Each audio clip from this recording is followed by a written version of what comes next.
Everybody, it's Annette from The Art of Intuition. And today we are going to talk about remote viewing. It's funny because I was trying so hard to do this on a stream and the camera kept cutting out, the stream kept going haywire. So I said, forget about it. After the 5th try, I said, I'm just going to do this on a video, which apparently is what needed to be done. So let's talk about remote viewing. What is remote viewing, and why does remote viewing kind of have this, I'm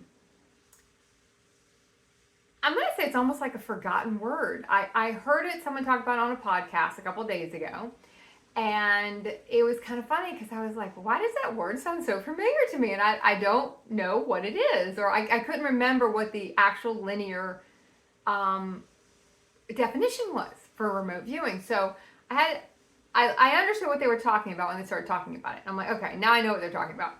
And how they were using it was, they were talking, this was one of those, they were talking about, you know, how the military used to try to get people who had remote viewing capabilities. It was seen as a psychic gift, you know. Now I'm going to explain the story. The story really doesn't matter. It's more to get the idea of what a human consciousness looks at remote viewing and what it looks like it's doing. And then we're going to talk about remote viewing and how I feel about remote viewing. So I guess the military back so many years ago got people to look at mountain ranges and ask them what they saw. People who were known to have this capability, and where you can basically see through things that you should not be able to see through. You can see things that you should not be able to see. You could see through a mountain. You could see what's going on with somebody if they were 5,000 miles away without actually talking to them or knowing anything about really the person. You could, you know, close your eyes and read a book. These are all what would be termed as remote viewing capabilities. And you were able to see what you should not be able to see. And I think the word kind of caught me off guard because I haven't heard that word in so long. And I'm sure in some of my earlier maybe intuition videos I did years and years ago, I might have even used the term. So it's kind of funny that I've completely dropped the term and have completely forgotten really what the term was or that it even existed. Because I don't really call it remote viewing. We look at it more as just reading the energetic field, and that's probably why it kind of took me off guard a little bit. But one of the things that the military used these people for was to look in mountain ranges and see what they saw. And they ushered in 4 or 5 different people, I guess, with this capability. Maybe more than that, maybe hundreds. It doesn't really matter. This is just setting up the story. It's just the story we're telling. And they were like, what do you see when you look in this mountain range? And they would see, oh, well, I see, you know, galactic beings, and they're working on some kind of high-tech spaceship or something. And no matter how many people they brought in, they all saw the same thing. It didn't matter, you know, they gave them no background on what they were looking at or what they were supposed to be seeing. And everyone saw the same thing. It was all beings working on a spacecraft. So it kind of leads to the point of what exactly they are seeing. So how the military took this, and this is why we have to take great care of when we start having our powers come online. And to me, this is just reading the field. This is, the remote viewing is a weird way to say it. And it's kind of, like I said, now kind of a weird word to hear. Our field comes on, once our consciousness gets to a certain state, we're able to read our field, and we're able to read other people's fields, and we're able to, you know, tap into, it's the connection. I did a video, I don't know, maybe a couple weeks ago about connection equals consciousness and how they really don't equal the same thing, and they're not the same thing. Because just because you're conscious, just because you're connected does not mean you're conscious. It just means you can read the field. You can read energy. Anyone who does any online tarot card reading or online psychic reading, it's the same thing. That's technically remote viewing because you're not in front of the person. You know, physically, it's an energetic, they're feeling into you. You know, they're feeling into what this person is going on in this person's life. So anytime you're doing anything like that, technically you are remote viewing. I know with my nephew, even I'll get him, we'll turn over different, it's really not tarot cards, they're just some kind of deck I picked up there. It's like some kind of unicorn I don't know, affirmation deck I've had from years ago, and he still loves to turn the cards over and try to guess what card's coming up next, because we play with the cards so much that we kind of know every card in the deck, and we kind of try to guess what card's going to come up next.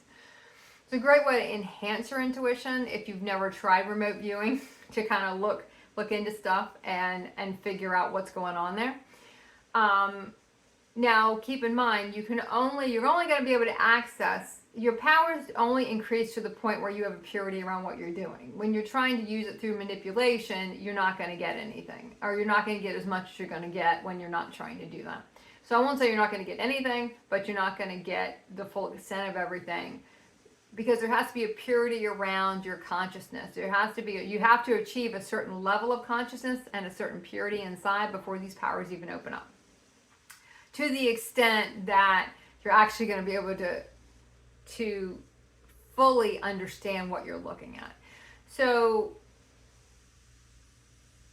to me, when I would hear these stories, about people looking at mountains and seeing all this stuff, we have to remember, when we're reading anything energetically, we're not reading it linearly.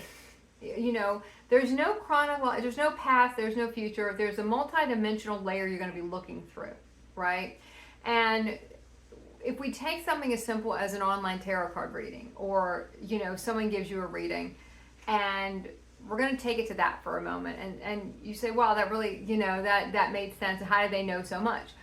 Because they're reading the field. It's easier to pick up on something right now than something that is not physically already occurred. So you might find when you're getting any of this stuff done, the person's going to talk about you at the present moment, what's going on. They usually hit that pretty close. When you start going into what we're going to call for a second a future moment, that's when things can get a little murky, because a future moment hasn't technically it hasn't been created yet, right? It hasn't happened yet. So it's kind of a moment off a little bit. It's a little off there. It's not here in the now. It's not in this right now second, So it's technically in another dimension. We're going to tie the multidimensionality into this, because it's really important here, that I think it kind of gets lost in the sauce and a lot of stuff when we start talking about any type of psychic powers. It's energetic viewing, it's multidimensional viewing, and you see that multidimensional part get lost a lot, because that multidimensional part is when people think it goes a little wacky. Why are they talking about, that's kind of woo-woo, where this other stuff was okay, but when we start going into multidimensionality, it goes a little weird, and it goes a little off. I don't know if I wanted to go off that far. It goes off the rails a little bit. So the more we kind of talk about it, the more we really want to kind of hone in on what exactly are we seeing, and why is it so easy? I say it's easy. It is a lot easier, especially when you're starting out. And when I say starting out, starting to uncover, remember, really, really focus in on developing these very natural gifts we have to read things energetically. It's not how a human would normally look at it, but it is the natural way that we function. That's why it does come easy once you reach a certain place, because it's just the natural way your body was developed, in a sense. So you're supposed to be able to do this, your higher mind intelligence, your higher heart. This is just how we read things. You're doing it even in a human consciousness. Your body picks up on stuff. You just don't, it's doing it unconsciously, and you're not registering it in a conscious way that you start to be able to do. So when we start getting into remote viewing, and we start getting into that multidimensionality part, and why it's easier to pick up on this moment and not future moments. And remember, there is really no past and future. I'm just going to use the word here just to kind of make the point a little bit of why it's a little more difficult, because your body isn't in the vibration of that moment yet, right? Your body's not in that vibration. So the only thing technically someone's going to be able to pick up on is they can only pick up on the consciousness that they can tune into. So if you're vibrating from a higher consciousness than someone who's trying to hone in on you, they're not going to be able to do that. They're only be able to get so much, because those moments haven't happened yet, and they're in a different consciousness. So technically they're in a different dimension. A different consciousness is a different dimension, and that seems to be a lot of the stuff that the two seem to have gotten disconnected, that's just something that they are not related when they're kind of in a way very similar and the same thing as two sides of the same coin. So your consciousness is going to be the dimension you live in. Am I going to say when these people look at the mountain and they see, different things inside the mountain, they're honing in on they're seeing through the multidimensional levels of what's in there. If you tore that mountain apart, would you find that? My guess is no, because in the dimension the people who are tearing that mountain apart are in, they don't exist. That's why when you can have two people going through the exact same experiences in a day, but they'll have a totally different read on how their day was, because they technically went through it in a different consciousness, and i.e. then a different dimension. People can see through the veil of the dimensions. That's what really ascension is. You're ascending through the different dimensions. You're pulling your body up to different dimensions to get a different reality. If you set your body in the same dimension, you're going to continue to have the same reality. You're not really going to be going into the next phase of what you're going to develop to be able to do. And that's why when you see a lot of people that will talk about any type of stuff that's not linear, when they go into any type of the metaphysical stuff, because certain things don't roll out. I don't know why I use the word roll out, but I don't want to go with that. Things don't roll out the way that you thought they were going to roll out. Then we tend to not believe in it anymore, because well, that's not how they said it was going to happen, or that's not kind of what I saw was going to happen. We can see a lot of stuff. And everything we see technically is you're seeing different dimensions of yourself. When you're sleeping, you're seeing different dimensions of yourself. When you're practicing remote viewing, that term might be coming back. Maybe that's a term that's going to come back again. But remote viewing is kind of a linear way to say it. It's a very human way to say it. Whereas when you talk about it a different way, when we talk about it as reading the field, that feels more like a woo-woo way, to say it. But you're just reading the field of consciousness. You're reading through the dimensions, but what you see and what someone else sees, if you're operating in different dimensions, you see everything differently. You don't see everything the same way. How do we know, is what they're seeing technically happening? Yes, of course it is. What they're seeing in that mountain is technically happening. And what dimension is it happening in? That's a different story. Is it this dimension? Is it a different dimension? Is it, are they looking into something that we would literally put as something happening 5,000 years ago or 5,000 years from now? Your consciousness is going to dictate your dimension. Your consciousness is going to dictate what you're going to be able to see. Your consciousness is going to dictate everything. That is the point. People take themselves to higher energetic places where the energetics are higher than where they're at, because energy activates the consciousness, and the consciousness activates the knowledge, and the consciousness activates your DNA. Your consciousness activates it all. And then you can see what you can see. But understanding that sometimes no matter what you feel might happen and what someone might say might happen, if we just go back to the example of having a tarot card reading and nothing they said happened. And I've had plenty of those where back years and years ago when I was first getting into energy and stuff, I would pull my own cards. I still do a thing on Instagram where I'll pull cards, but it's a deck I did, but sometimes I'll even pull regular tarot cards. This is really not about the tarot card, so to speak. It's about what do you notice on the card? What's jumping out at you? What do you see? It doesn't really matter, and you shouldn't give a shit about what anybody else sees, because technically that doesn't matter. The only time that's not going to be true is when you are dealing with someone that is a higher consciousness than you are. They might see more than you. That does not mean they're more capable than you. They just have the ability to see more in that moment than you do, because our emotions do cloud us a bit. You'll find the more attached you are to a reality, the more attached you are to something, the harder it's going to be for you to really see what's going on. You really can't. That's why it's easier to go to someone else with that in the beginning for us, because they don't have the emotion around the person. They don't have the emotion around the job. They don't have the emotion around any of it. So they see it differently. They don't have the block. They see it clearer. They have more clarity because they don't have the emotional blocks. Once we clear our emotional blocks, we can see it too. And normally we kind of knew the way we were going to have to go in the first place, but we didn't like that answer, so we start saying we can't see. Like, I'm blocked, I can't see that, because we don't want to see that. It's like, I don't want to see what I don't want to see what I know I'm about to see. I don't want to believe that's the only way I can go. I don't want to have to go that way. I want to be able to go a different way. So as all of this unfolds for us, and as we really have to delve into, when we hear these stories, and where a lot of these things are, you hear more and more and more and more, and it always strikes me that it actually gets such a crazy thing. Oh my God, someone can see with their eyes closed. I mean, that's when you really do see. A lot of times we close our eyes to see. You can't see anything with your physical eyes. Your energetic eyes is really what sees everything. Our physical eyes a lot of times get taken offline during a lot of our ascension and awakening process, because it starts to hamper what you're really seeing. It's an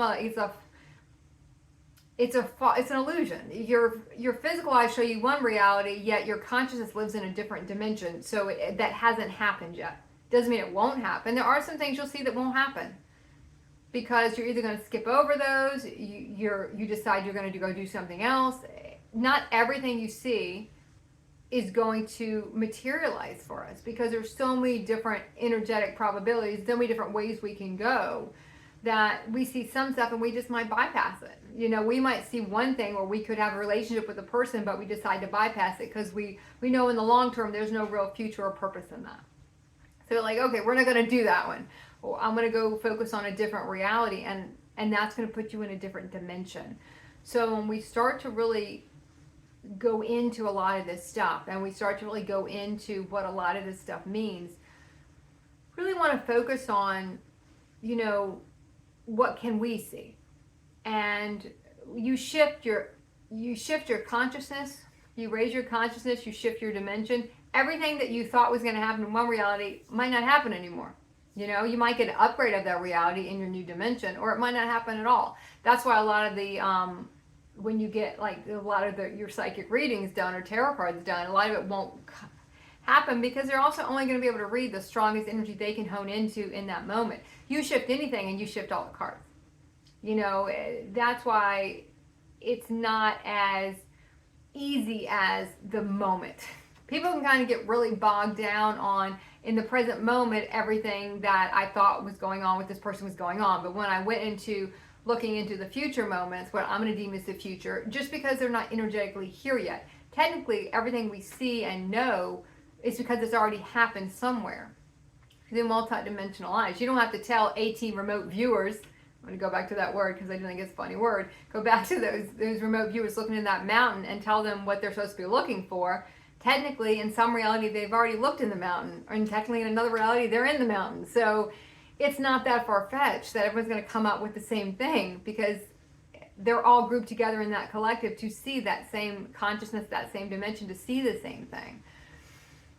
But a lot of this got labeled as dangerous. We don't want people to be able to do that, even though everybody can do that. And everyone does that anyway. We just don't consciously tune into it. We don't have, our body is not equipped to register it in some sections, and sometimes it gets scared of it. I mean, we don't want to know. How many people I talk to over the years, they don't want to know, and they don't want to see how powerful they are. They don't want to see that. They don't want to see their connection with, different galactic races. They don't want to see their connection with different aspects of themselves. They don't want to know. They want to stay unconscious. And for a while, they'll be able to do that until all of a sudden it's not their time to do that anymore. And it's their time to go on to the next thing. It's their time to wake up. It's their time to go through their process. Until then, people will stay comfortably asleep because they're not being pushed to go anywhere. Our human consciousness won't go anywhere until we get pushed out of our comfort zones. That's just how it works. It's almost like when you try to bring these people into consciousness.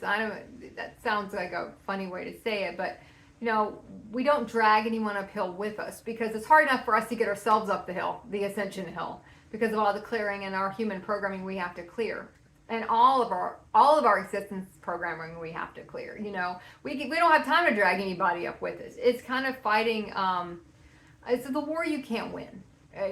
When you're trying to bring everyone with us, it's a war you can't win. And because it is at war, when you're trying to go to explain consciousness to someone in a human consciousness and higher aspects, and reading your energetic field and all these other crazy things that we will do, which will seem very crazy to someone in a human consciousness, where what they do is very crazy to me. But when I was in human consciousness, I would have thought the opposite. So it is what it is. But we can't win those wars. I remember when I was first starting out, and working in different jobs, and everyone's had the situation where they have a boss they don't get along with, and there are certain times with that where we try to go up against and kind of fight the system in a sense. I'm gonna go talk to HR. I'm gonna go do this, and we realize over years and years and years, maybe not even that. Sometimes it takes a couple of times, and we realize it.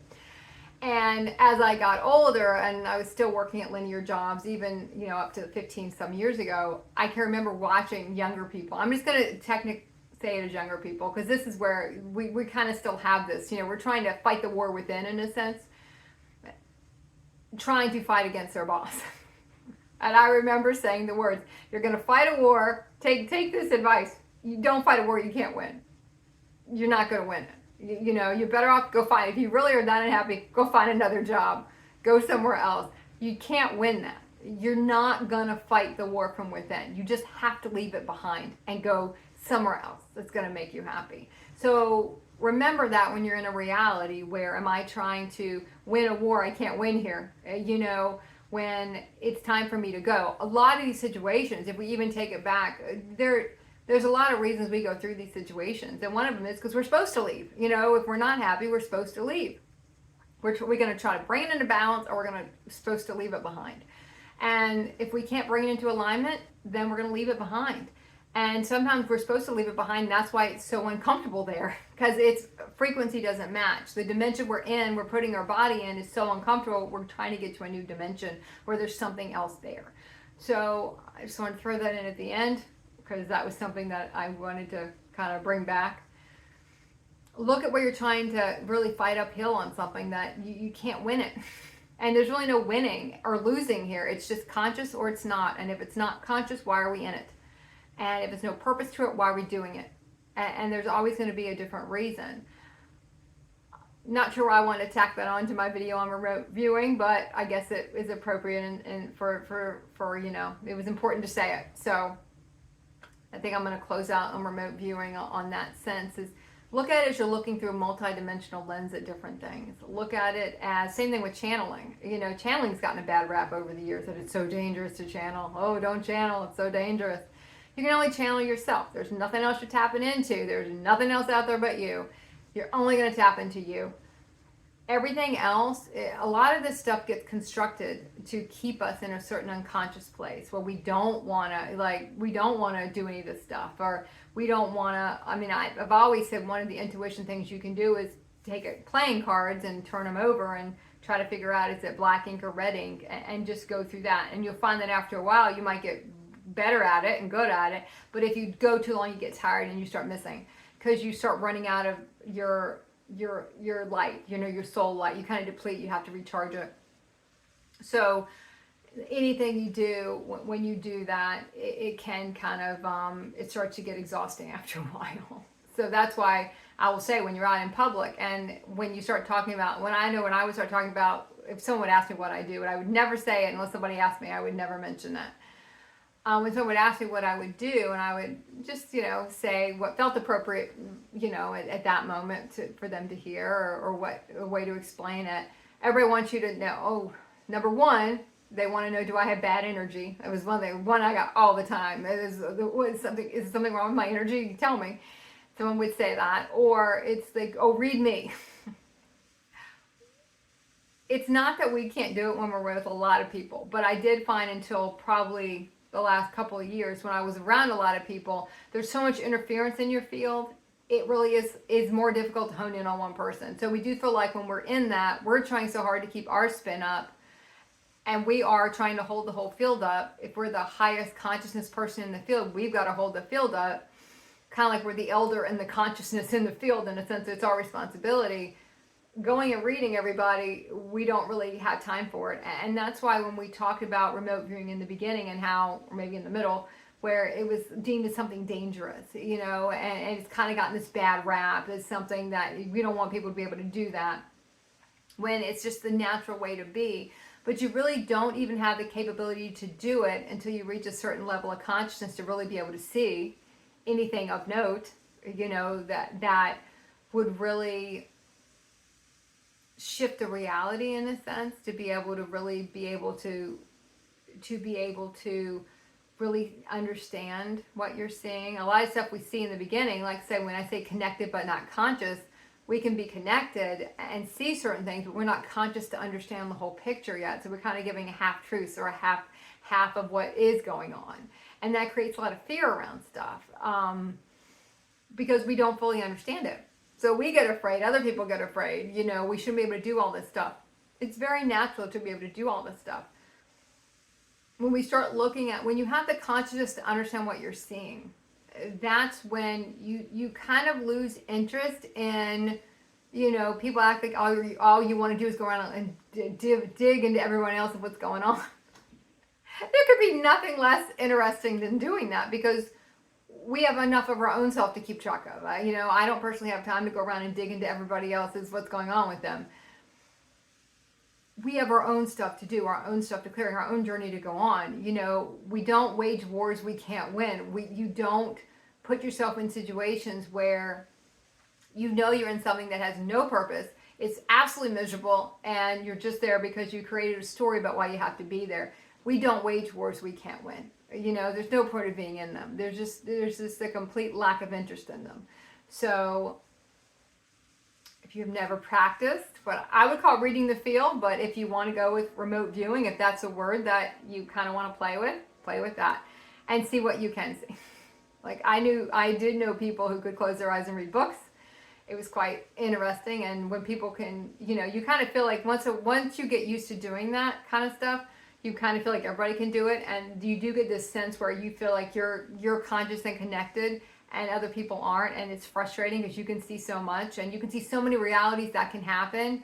And because everyone's not in that consciousness and they don't have that sight yet, and I'll always say yet, because everyone has the capability when it's their time to get there. It's just not their time yet. It can be frustrating because you can see all the things that can happen. And I've had so many realities where I could see all the things that could happen and they just couldn't happen because of where everybody was. And that can be disheartening for a while because you're like, oh, if only you could see what I can see. And they're just not there to see that yet. So, all right, I'm going to leave it at that. This was a longer video because this was going to be a stream. And I'm going to go see if I can fix that because I do